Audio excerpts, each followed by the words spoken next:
दोस्तों, स्वागत है आपका रजनी साहित्य अकादमी में। तो मित्रों, कल हमने रीतिकाल से 20 प्रश्न किए थे। आज हम उससे आगे ही करने जा रहे हैं। तो देर न करते हुए चलिए हम अपने प्रश्नों की ओर चलते हैं। पहला प्रश्न आपके सामने है, रसकेली वल्ली की रचना है। किसकी रचना है? तो गंगकवि की, रसखान की, घनानंद या फिर देव की। तो रसकेली वल्ली रचना है घनानंद की। अगला प्रश्न है, हिंदी साहित्य में रीतिकाल काव्य परंपरा किसने की?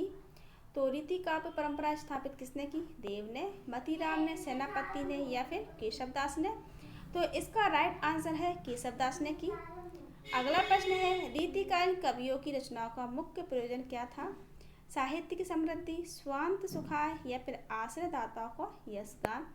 तो इनका मुख्य प्रयोजन था आश्रयदाताओं का यशगान करना। अगला प्रश्न है, कहा जाता है कि सम्राट अकबर ने एक कवि से प्रभावित होकर गोवध बंद करवा दिया था। वह कौन थे? नरहरि बंदीजन, गंगकवि, मतीराम या फिर आलम। तो वो थे नरहरि बंदीजन। अगला प्रश्न है, ब्रजभाषा का कौन सा कवि ऋतु वर्णन के लिए विख्यात है? सेनापति, देव, मतीराम। तो ऋतु वर्णन के लिए विख्यात है, वो भी ब्रजभाषा में, वो थे सेनापति। अगला प्रश्न है, निम्नलिखित रचनाओं में से एक रचना भूषण की नहीं है। भूषण की नहीं है पूछा है, तो छत्रसाल दशक, शिवराज भूषण, अष्टयाम या फिर शिवा बावनी। तो अष्टयाम इनकी रचना नहीं है। अगला प्रश्न है, आचार्य केशव का ग्रंथ रामचंद्र का क्या है? खंड काव्य, मुक्तक का रचना है, उपयुक्त में से कोई नहीं, यह फिर प्रबंध काव्य है। तो रामचंद्र का क्या है? तो रामचंद्र का है एक प्रबंध काव्य। अगला प्रश्न है, पद्मावरण का रचयिता कौन था? पद्माकर, जायसी, देव। तो पद्मावरण रचना है, राइट आंसर है इसका पद्माकर। अगला प्रश्न है, गंगा लहरी के रचयिता कौन थे? देव, मतीराम, आलम या फिर पद्माकर। तो गंगा लहरी किसकी रचना है? तो ये है पद्माकर की। अगला प्रश्न है, हिंदी साहित्य में रीतिकालीन काव्य परंपरा किसने प्रारंभ की? ये प्रश्न दोबारा रिपीट हो गया है, तो इसका आंसर है केशवदास।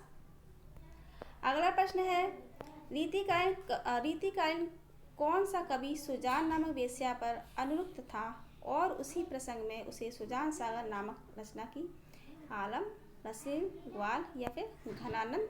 लगभग सभी को इसका आंसर पता है, घनानंद थे जो सुजान से प्रेम करते थे। काव्य निर्णय का रचयिता कौन है? बिहारी, भिखारी, घनानंद। तो इसका राइट आंसर है भिखारी दास का काव्य निर्णय। अगला प्रश्न है, हिंदी में उपालम का सर्वश्रेष्ठ कवि किसे कहा जाता है? उपालम का पूछा है। तो पद्माकर, घनानंद, बिहारी या फिर लाल कवि। तो किसे माना जाता है? तो ये माना जाता है उपालम का कवि श्रेष्ठ कवि माना जाता है। सॉरी मित्रों, ये माना जाता है बिहारी को, बिहारी से सही। और श्रृंगार का सर्वश्रेष्ठ कवि किसे माना जाता है? श्रृंगार रस का देव, बिहारी, मतीराम। तो ये माने जाते हैं बिहारी। अगला प्रश्न है, भाव विलास किस कवि की रचना है? रत्नाकर, पद्माकर, देव या फिर मतीराम। तो भाव विलास रचना है देव की। अगला प्रश्न है, रीतिकालीन आचार्य कवि चिंतामणि की सर्वाधिक विख्यात रचना है पिंगल, कवि कल्पतरु, काव्य दर्पण या फिर ललित ललाम। तो बहुत फेमस रचना है चिंतामणि की, वो है कवि कल्पतरु।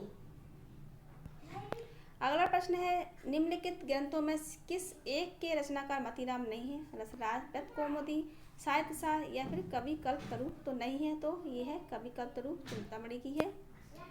तो मित्रों, ये थे हमारे कुछ अत्यंत महत्वपूर्ण प्रश्न होते हैं रीतिकाल से। आपको मेरी यह प्रश्नमाला कैसी लगी कमेंट बॉक्स में ज़रूर बताएं और वीडियो को अंत तक देखने के लिए बहुत बहुत आभार।